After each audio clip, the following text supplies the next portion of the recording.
النهاردة معادنا مع قصقوصة جديدة من سلسلتنا، قصقوصة من التاريخ.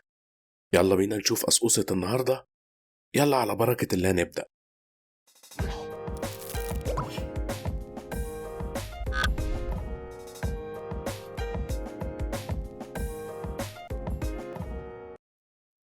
سنة 1898 اتولد سائق سيارات السباق الشهير إنزو فيراري.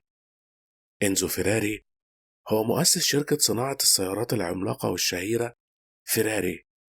إنزو فيراري مش مؤسس شركة فيراري وبس، لأ، ده بسبب عجرفته ساهم في تأسيس أقوى الشركات اللي بتنافسه لحد النهاردة، وهي شركة لامبورجيني.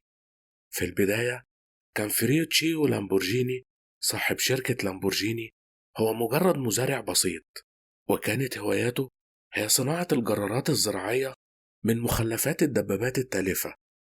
وقدر فريتشيو يحقق ثروة كويسة من صناعة الجرارات، ومع الوقت قدر يمتلك بعض السيارات الرياضية، ومن ضمن السيارات دي كان بيمتلك بعض السيارات من نوع فيراري.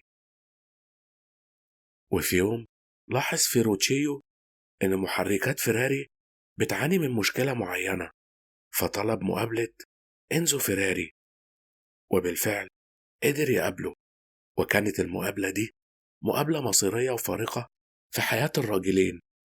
فيروتشيو شرح لإنزو الخلل اللي لقاه في السيارة فيراري، لكن للأسف بدل ما يسمع إنزو وجهة نظر فيروتشيو، اتريق عليه وقال له: انت ما بتفهمش غير في صناعة الجرارات، مالك ومال صناعة السيارات، سيب صناعة السيارات لأهلها.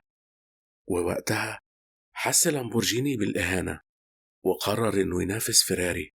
وبالفعل بعد شغل طويل وعمل استمر لسنوات، قدر فيروتشيو يصنع أول سيارة لامبورجيني في التاريخ، عشان تبقى لحد النهاردة هي أقوى منافس لفراري. لحد هنا وخلصت قصة إنزو فيراري وقصة فيرتشيو لامبورجيني. المهم، تعال بقى أقولك على الفكرة من قصقصة النهاردة. شخصية إنزو فيراري بتعلمنا درس مهم. ملخص الدرس ده هو إننا إحنا اللي بنصنع أشرس أعدائنا. وشخصية فيرتشيو لامبورجيني بتعلمنا درس مفيد. ملخص الدرس ده إننا لما بنتميز بنبقى مدينون بتميزنا ده لأعدائنا. إحنا لازم نتقبل أي نقد بيتقال لنا يا جماعة، خصوصا لما يكون النقد ده بناء، لما يكون النقد ده فيه مصلحة لينا وبيضيف لنا قيمة. لما نسمع كويس لآراء الغير ونحط الآراء دي قدامنا ونستغلها في التصحيح، هنعلى أكتر وهنتطور أكتر وهننجح أكتر وأكتر. وهنا وصلنا لنهاية قصقوصة النهاردة. لو القصقوصة عجبتكم دعمونا بلايك وشير، واكتبوا تعليقاتكم بتهمنا جدا. ولو لسه ما اشتركتوش في القناة، يلا اشتركوا عشان نجيلكم تاني بقصقوصة جديدة. يلا سلام.